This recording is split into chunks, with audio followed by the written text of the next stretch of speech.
Hey everybody, this is Mike with the One Stop Co-op Shop, and today I'm reviewing Skies Above Britain, the solo RAF war game of air combat in World War II. And disclaimer that I got a review copy of this one. There's a lot of ways to play the game. You can just have dogfights or just bomber attacks, but really the main way is in a longer campaign game where you're trying to track down German bombers as they approach England and then pull back toward France. And then you try to avoid their escorts and get down to fight the bombers, enduring dogfights and attacking the bombers using card-based resolution systems, although there is some die rolling as well. And when you're playing the campaign, you're also managing your roster of pilots, and they're leveling up and getting special abilities and stuff. So let's get into 5 key things to know about Skies Above Britain.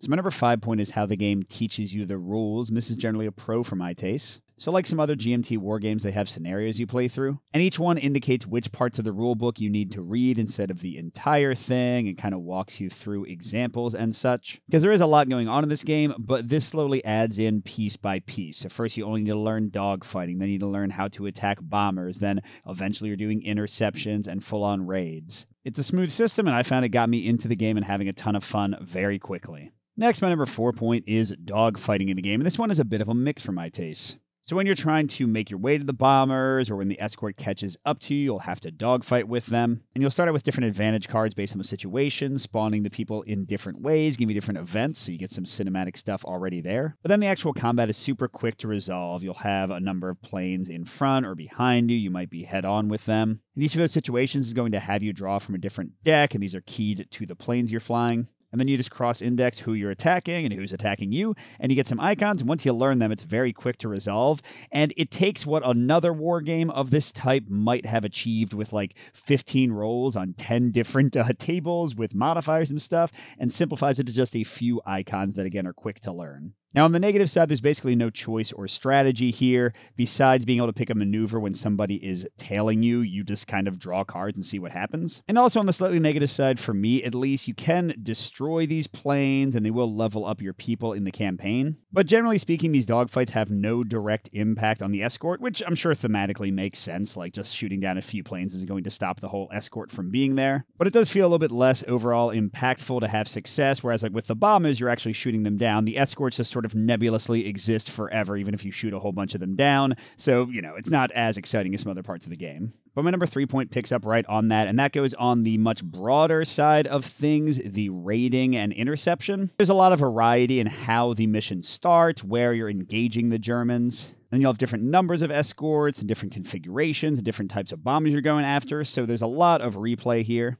And there's also more strategy because you can break your squadron up into individual flights or even break them down into the component sections, and you can kind of divide up their jobs. So you can send like one person to the nose to come head on. You can send other ones to distract the escorts and try to suppress them. Other ones can charge into the bombers. It's still a pretty straightforward and fast system, but it does feel more strategic. Although I will note that success in this part of the game is heavily dependent on die rolls. So that might be frustrating for some, but overall I like the variety and tactics in this section of the game a lot. My number 2 point of the game is focused on the campaign play, which really is where they want you to be living with the game, and for me this is a bit of a mix. So first of all, there is a decent amount of tracking, and it kind of interrupts play slightly, because like whenever you kill something, for example, you got to mark it down to say which pilot did it, because once they get enough, they'll become an ace. But then you're also marking it on the squadron log to show how many victory points you got as you go through the patrols in the campaign. But at the same time, of course, all that stuff is fun, because your pilots are getting better. They're going from green to veteran, and again, they're getting like cool ace skills,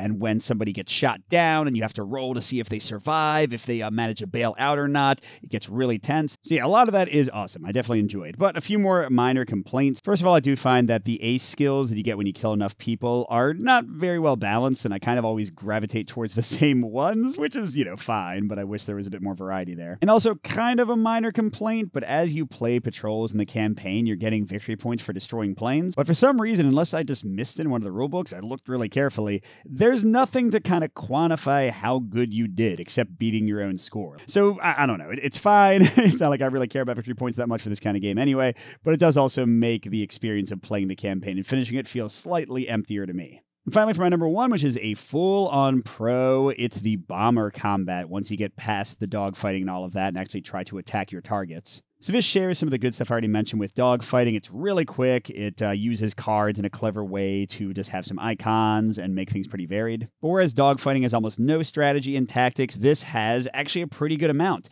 Because if you break up the planes and their formations, if you single them out, you're only attacking single aircraft, then you get a much better chance of attacking them. And you also get some risk-reward choices, because you can choose to come from the front or the rear, where you're more likely to hit them generally, or come from the side where you're a little bit safer. So for me, this is the best part of the game. It has the excitement of the dogfighting, but a little bit more thinking behind it and more variety with the different bombers you can go against. So overall, if you are a solo war gamer and you haven't already tried it, I think Skies Above Britain is going to be up a lot of your alleys. It is one of the better emergent narrative war games I've seen done. It doesn't give you a ton of choice and strategy in a lot of aspects of the game, so going knowing that, I would compare it to something like Hunters or Hunted, but I did find it even more enjoyable than those ones. It is a smoother playing thing. There's less tables, there's less rolling. A lot of stuff is handled by the cards in a way that I think is great. On the other hand, if you do want a very deep strategic experience, I don't think that's really what you're getting here. And if you've never played a war game before and this is your first entry into solo wargaming, it's not a bad choice because of that tutorial system kind of walking you through it, but it still might seem like a lot. And if you want to see the game in action, I have a playthrough of one of the later scenarios on the channel. Thanks for watching, everybody. Good gaming, and I'll see you at the next stop.